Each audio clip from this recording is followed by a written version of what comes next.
So as you know, I was just traveling, and I travel the world a lot, and people always want to know things about America. They ask me questions like, how do we gain so much weight but carry it so poorly? And I don't have all the answers. But anyway, I do have to fly on planes a fair amount. Have you ever flown on that airline prison transport? Have you ever flown on that one? It's great. It is. They give you a black bag over your head so you can sleep.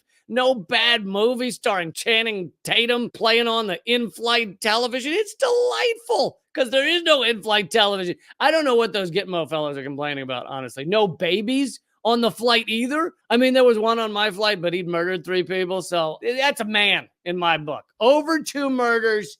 You're a man, okay? That's a fact. All babies watching this should jot that down. Store it in your attaché case under life lessons. File it next to, if you're sucking on a tit and it ain't your mama's, make sure to remember her name. They like that. Gitmo, Guantanamo Bay, still open. We're still torturing folks there. You know what I love about America? Pizza with cheese in the crust. Because I'm lactose intolerant and I'm a thrill seeker. But that's not the point. Focus.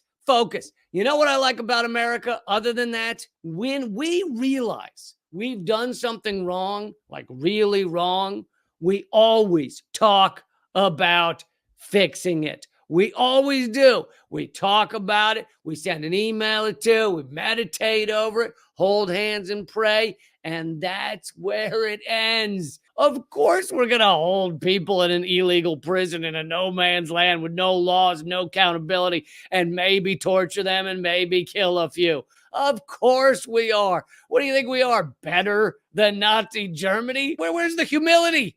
Where's the self-awareness? We're not better. America needs a therapist, I think is what I'm saying. I think that's what this comes down to. We need someone to talk to. That's the problem. This country has never worked on itself. Never have.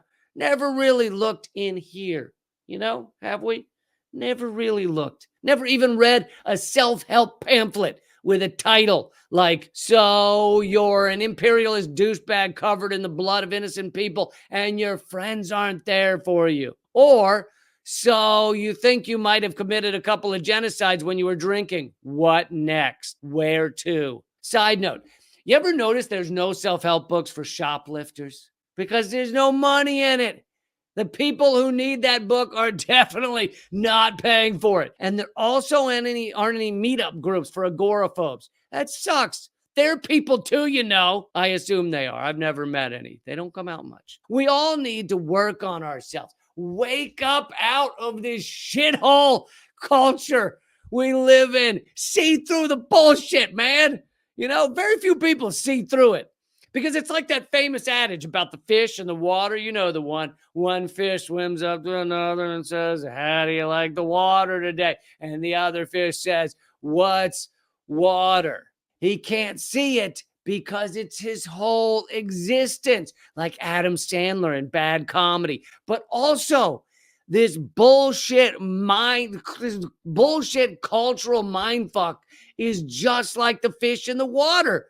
That's right. We're all swimming through bullshit cultural mindfuck, BCMF for short, MFers, every minute of every day. And we're raised in it. And it's on the TV, and it's on the computer, and it's on the phones, and it's on billboards, and it's tattooed on some people's asses. And sometimes those asses are on TV. You can't escape it. And just like that goddamn fish, if you say to someone, how do you like the bullshit cultural mindfuck? They go, what bullshit cultural mindfuck? And then you start talking about a fish and the water, and then they say they have a root canal they have to get to, which they're suddenly quite excited for. It really sucks that waking up in this society, seeing it for what it really is, involves a certain degree of alienation. It does. You can't just walk up to the cashier at a grocery store, if it's an actual human, and go, hi, you're stuck inside a wage slavery circus that's sucking out your soul and with a background theme song of da da da da da da da. You know that, right? You know that? You can't just say that to people. If you do, they won't sell you the Sour Patch Kids, and they'll call the police. Or if you're in Portland, Oregon, they'll call the Unarmed Mental Health Brigade, which you might think sounds good, but they will beat you thoroughly about the head and neck with a sensitivity training manual. It's as thick as a fucking encyclopedia. That's what they don't tell you in that documentary about how to live. You know, the one we all were forced to watch, The Matrix. They don't tell you that you can't mention that you're able to see through the false reality, or else you'll never get laid, and your grandpa will cut you out of his will, and your lawn maintenance guy will slice down your azaleas and tell you to go fuck yourself in your face. He'll say in your face. I wouldn't know. That never happened to me. But I mean, the lawn maintenance guy thing never happened to me. Not the fucking in the face. That happened to me all the time. I call it just another day at the office. There's no HR at my office. Seriously, though, seeing through the charade, seeing through the brainwashed, gaslit culture kind of sucks. It's so much easier to get by if you just go with the flow and act like CNN's Jake Tapper is smart and your vote does matter. And the United States, the country with the most prisoners, is the land of the free. And the sky on summer days doesn't taste like burning. And Matt Damon is talented. And nationalism is logical. And stop signs are not just a suggestion. Just ignore that all that stuff isn't true, and you'll get along fine. A little brain dead is the way to be if you want to live a truly happy life. They don't tell you that in Chicken Soup for the Shitter. It's not in there. Chapter 1. Are you anxious because you realize our economy is a fucking Ponzi scheme stacked on top of a jiggly McDonald's marinated stomach, and the slightest little bump could knock it all down, sending us into a fiery hellstorm?